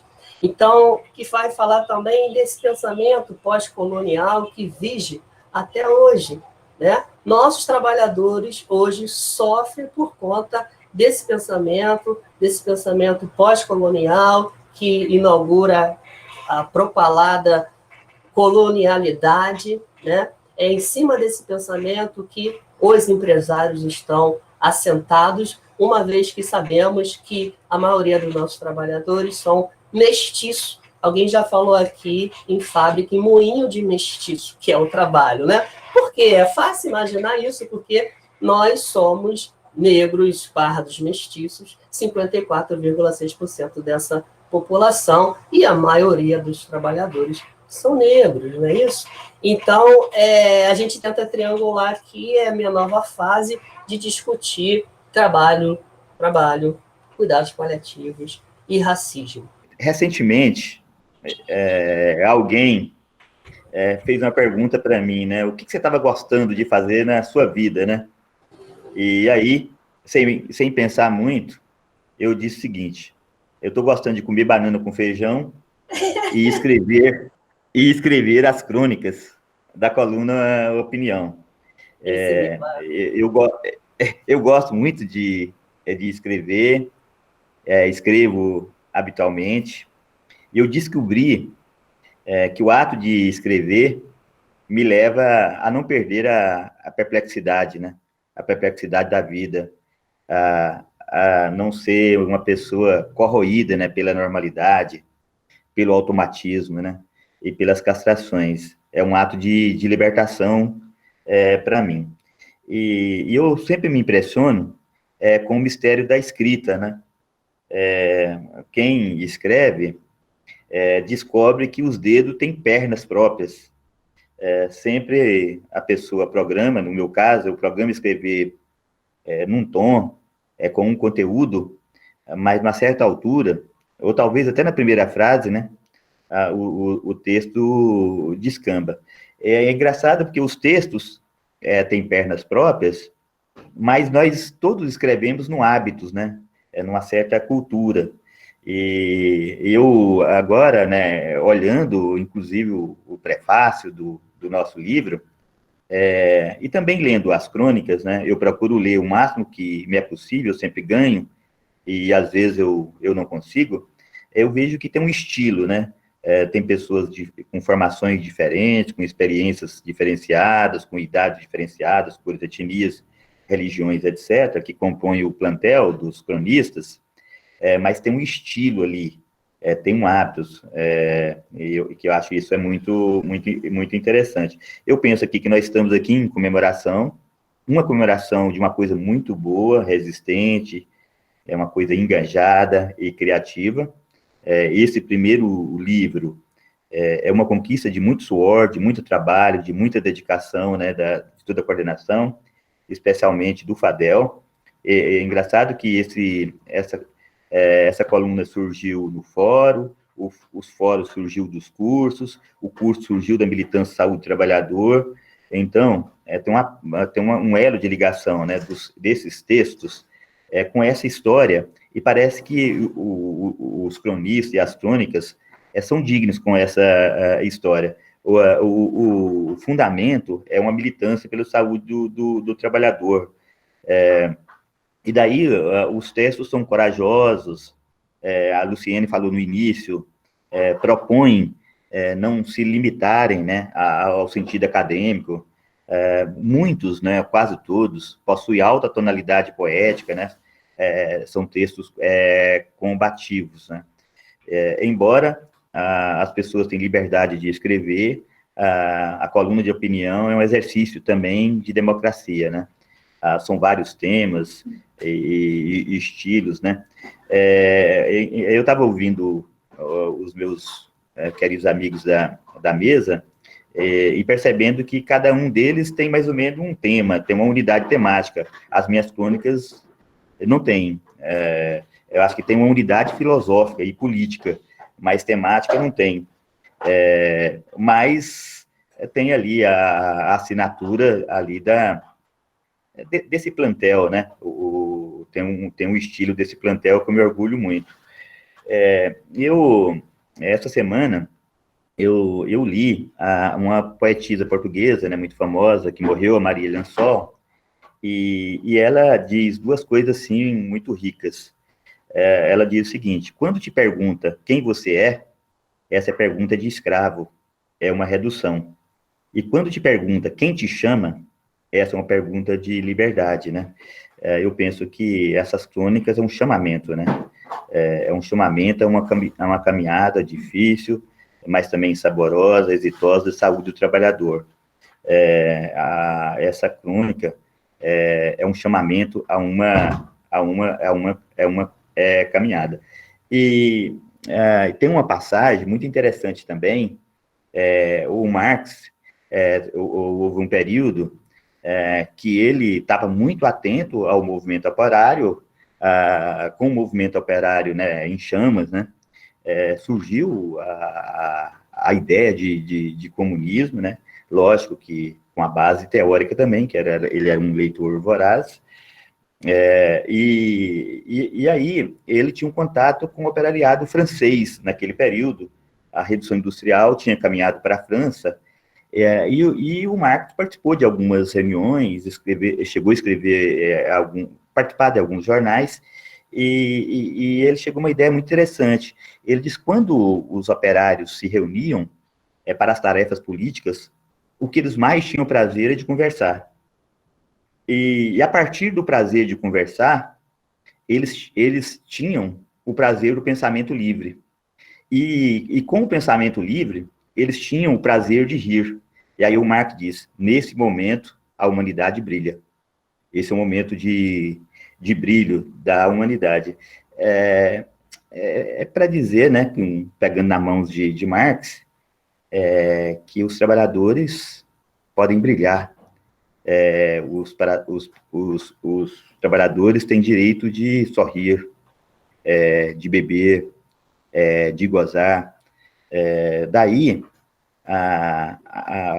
uma escrita libertadora e libertária, ela depende mesmo de ultrapassar, né, as barreiras de um texto burocrático. As minhas crônicas, elas possuem um tino literário. Eu sempre faço pensando que o papel da literatura é nos estranhar, fazer a gente ver a estranheza do mundo, né, nos tirar da anestesia, da indiferença, e fazer com que a gente descubra o nosso infinito humano, né, como um ser de possibilidade. E juntando duas pessoas, as nossas forças são inesgotáveis, né? Eu selecionei 4 crônicas, Onde Anda Eri, muito pela sugestão também do Rodrigo e do Fadel. Onde Anda Eri, Nota sobre os Deslocados do Mundo, uma outra, Arte, Saúde do Trabalhador, A Estupidez da Dicotomia e Como Orar um Cachorro Louco. A Arte da Saúde do Trabalhador foi uma crônica feita a partir de um fórum. Eu, Tiago, Adeis, Bira, Carol, fizemos um esquete, aí foi muito bacana, foi um momento muito bonito, o Ricardo, né, acho que Fernanda também. A Estupidez da Dicotomia, eu escrevi, teve um momento que a circunstância brasileira, né, o episódio do triste ódio no Brasil, colocava uma dicotomia entre PT e bolsonarista, e eu entrei um pouco filosoficamente na estupidez de dicotomia. E como olhar um cachorro louco, eu chamei o presidente da República de vocês de cachorro louco, eu fiz uma metáfora. E Onde Anda Eri, vou contar esse caso e terminar. Eu morava em Trindade, vivi uma situação muito pobre, meu pai é alcoólatra, sem trabalho, e de repente eu gostava muito de jogar bola, e lá vou jogar bola e encontro um menino, Eri, Esse Eri, descubro depois que esse menino Eri, nós tivemos uma afinidade muito grande, ele era tímido, silente, magro, né? Cara de pobre como eu. E descobri que esse menino, o pai dele, ele era um agregado de um fazendeiro, e ele morava na casa do fazendeiro não para estudar, mas para limpar a casa, lavar o carro, viver numa coisa sem salário, o fôlego dele era jogar futebol. E tivemos uma amizade muito, muito grande, é um grande amigo. Só que, de repente, o fazendeiro manda o pai dele embora, e foi exatamente no período que passou a exigir carteira assinada, e eu nunca mais vi o Eri. E aí eu escrevi, eu fiquei com muita saudade do Eri, eu perguntei na crônica onde anda o Eri, e aproveitei essa dor de saudade para falar sobre o deslocado do mundo. O Eri faz parte de uma estatística. Mais de 195 milhões de pessoas moram fora de seus países de origem. Expropriados dos seus lugares, os imigrantes enfrentam uma estrutura. Neste sistema, o capital possui liberdade de circulação. Não se detém nas fronteiras de seus países, mas o trabalho é aprisionado. O capital possui livre circulação. O trabalho possui muitos muros. O Eri viu o século XX proclamar a sede de liberdade pelo socialismo, pelo avanço científico, pela conquista espacial, pela incrementação dos direitos humanos. Contudo, o Eri foi arrebatado pela profunda monopolização de capitais, terras, mercadoria, por crimes hediondos impostos por ditaduras militares, por campos de concentração, como Auschwitz, Gulag, pela erosão genética e contaminação das águas, pela violência social urbana, pela pobreza e seus circuitos, pela falta de assistência da saúde e pela escolarização precária, pelo medo de viver. O Eri vive no cárcere do deslocamento, embora possua um olhar triste e faminto, por entregar a vida à mira preconceituosa daquele que oprime ou rende-se à opressão e a uma estrutura social injusta. O Eri é a razão do que o grito da liberdade não pode calar. O Eri é uma lição. O mundo não pode ter dono. É só derrubando a pátria para todos sermos irmãos. Bom, primeiro dizer que eu estou muito comovida com esse momento, é muito importante o que a gente está fazendo nesse momento, e também dizer que, como Egmar, eu gosto de escrever e é um prazer a cada vez que eu escrevo uma coluna no blog.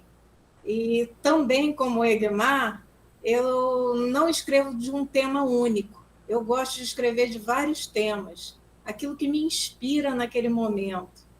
Então, isso está sendo um grande prazer para mim, é a coisa que eu mais gosto de fazer no momento.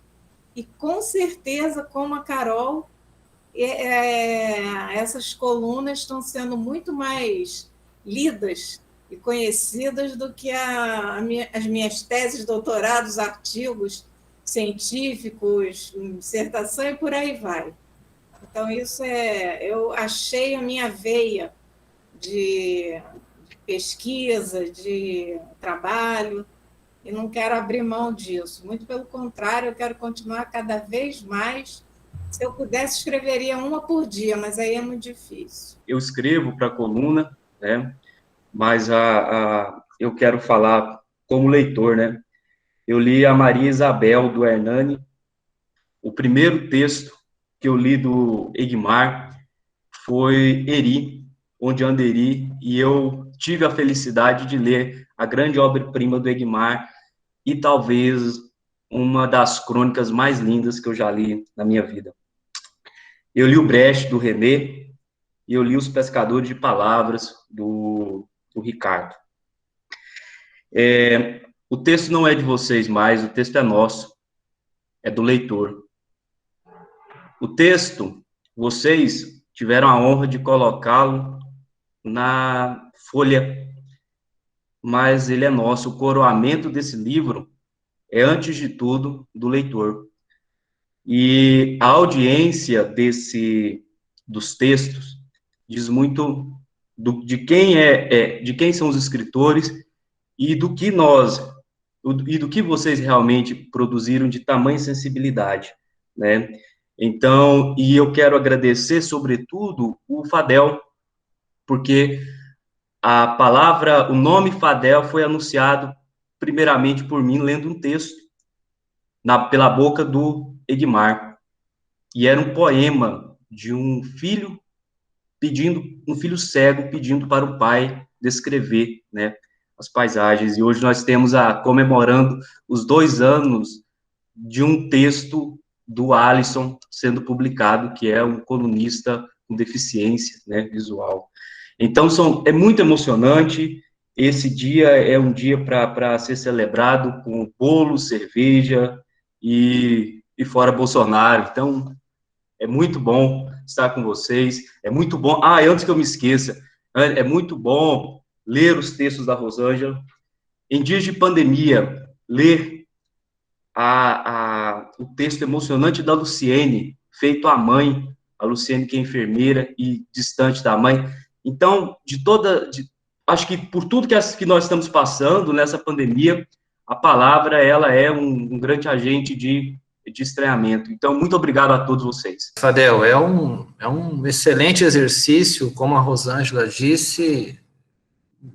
Esses 3 textos que eu escrevi para o blog, às vezes em 15 minutos eu escrevo, né? Porque é a emoção daquele momento, né? De você querer dizer alguma coisa, de querer expor, para o mundo ver, para vocês, aqueles que tiveram a oportunidade de ler.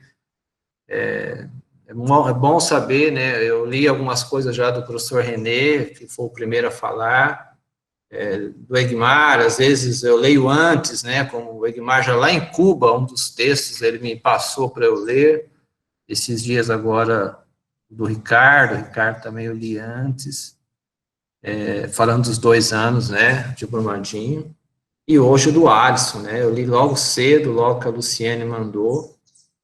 Eu fui ler o texto Alisson e estou feliz que eu acho que eu tenho amigos aqui e quero fazer mais amigos, não só primeiro de muitos amigos. Queria parabenizá-los por ter tomado o partido da ciência ao lado da classe trabalhadora. Ontem nós tivemos, e aí vem na minha cabeça, ontem nós tivemos uma reunião da SBPC, por causa dos cortes do fundo e tal, e aí é claro que a linguagem utilizada pela academia não chega na sociedade. E aí a gente vê um monte de discussão, não sei o quê, mas a gente não vê a mudança de postura.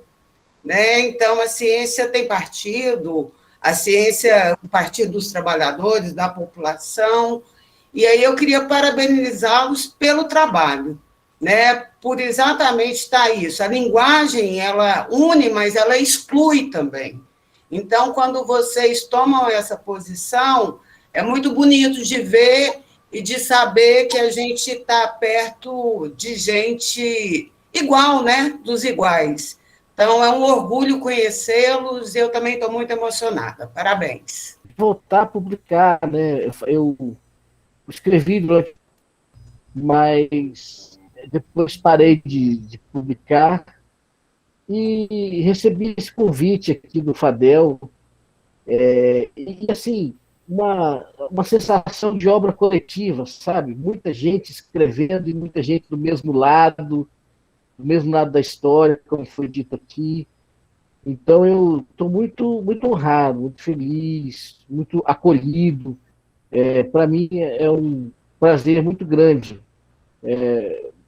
poder escrever para esse coletivo, para vocês todos, e poder ler também as coisas que todos escrevem. Para além de toda a emoção que já foi colocada para cá, pela palavra de outros colegas, é de fundamental importância parabenizar essa equipe, e eu acho que, assim, você, Fadel, é um grande articulador disso tudo, motivo de inspiração para a gente, e que junto com Luciene, junto com Rosângela e outras pessoas que estão aqui nesse momento e outras que talvez não estejam, propiciaram esse espaço de libertação, e de inspiração para quem pode ler, ou está escrevendo nesse espaço. Então, primeiro, essa parabenização, a toda essa equipe,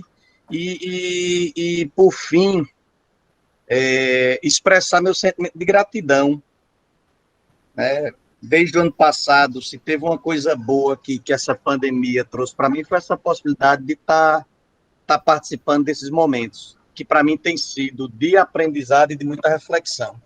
Acho que essas ações vão fortalecendo, potencializam essa expansão que a Carol estava dizendo, essa chegada num público maior, numa linguagem muito mais acessível, de fato, do que o que a gente costuma fazer em termos de dissertação, tese, artigos para revistas.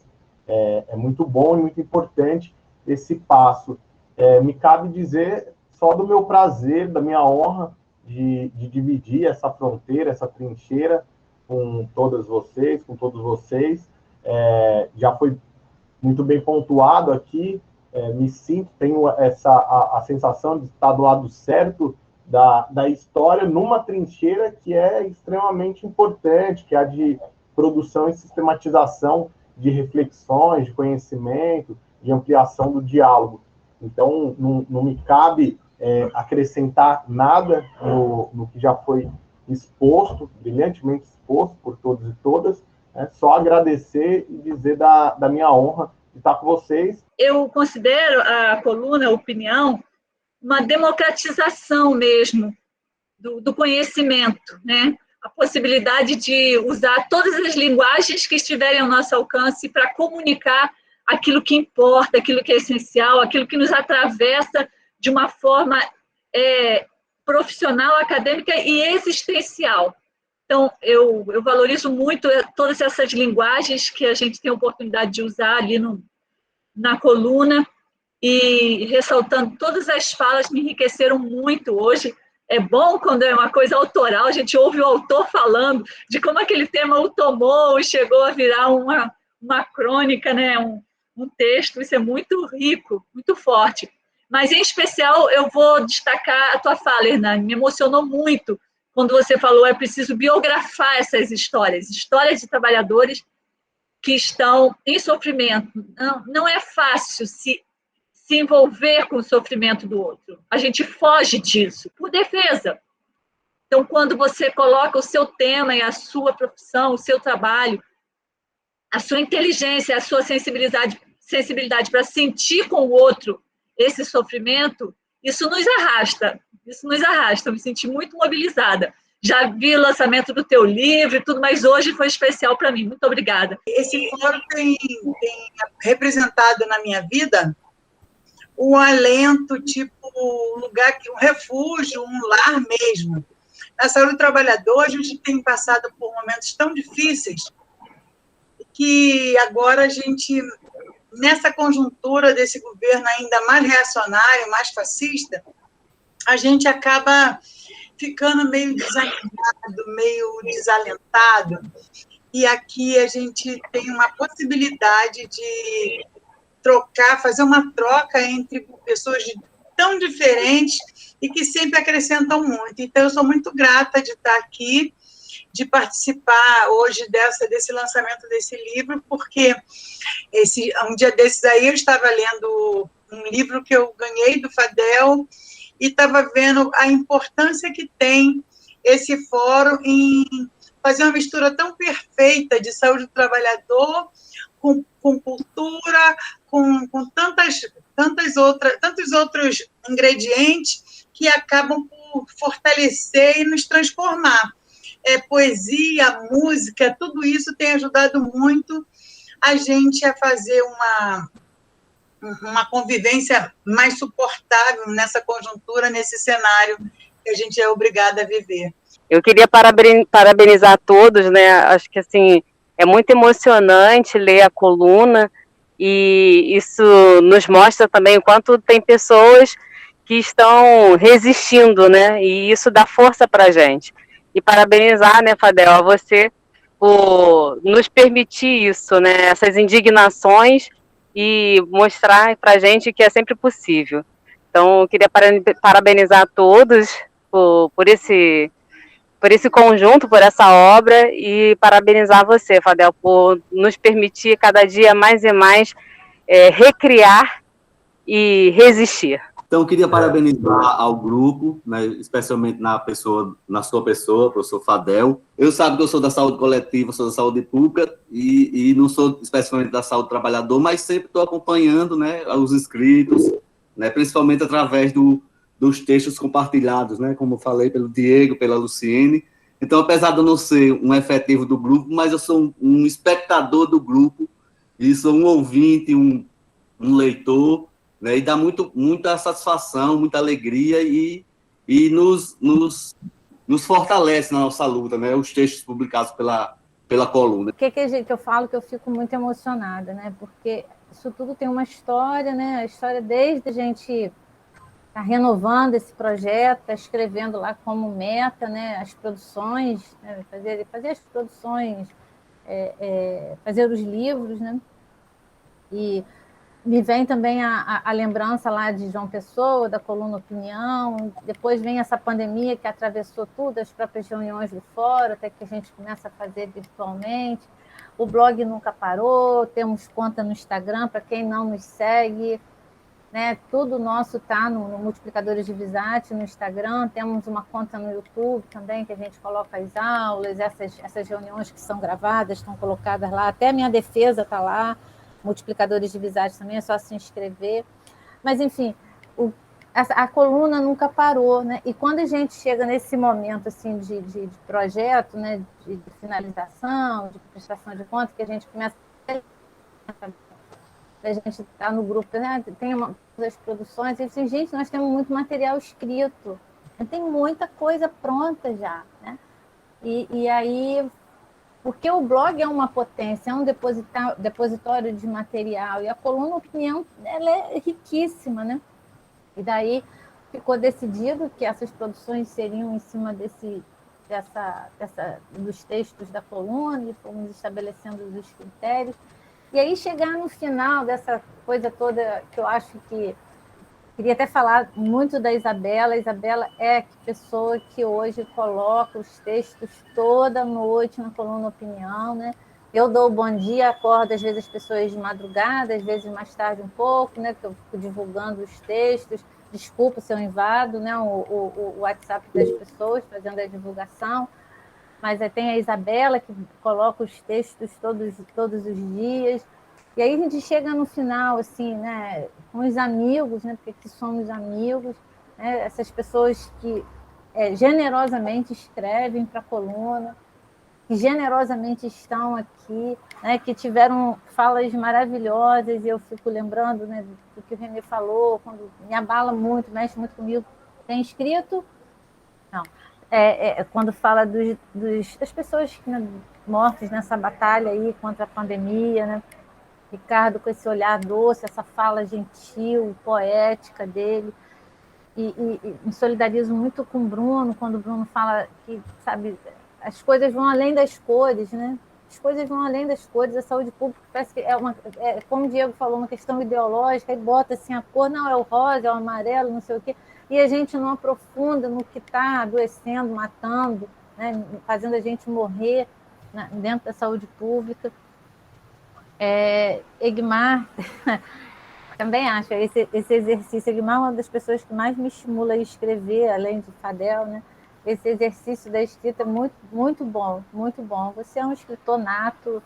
Hernani, assim, eu sei que você, Hernani, é uma pessoa muito sensível, muito inteligente, mas sua fala hoje foi de uma beleza, de uma grandiosidade, e aí eu faço coro com a Sônia, né? É o ego daquele trabalhador, né? Aquela pessoa que está ali querendo deixar um legado, aquele final de vida. E, enfim, como também já falei, estou saindo do meu plantão e trago as dores e os corredores do plantão comigo, né? Mas aí não quero não quero aprofundar para não chorar. Emocionada também, né, Fadel? Eu acho que é um momento de emoção para a gente. Meia-noite você coloca o texto, como é que é isso? Não, um pouquinho antes, mas às vezes é meia-noite mesmo, que eu já coloco e, enfim, sou da madrugada, você sabe.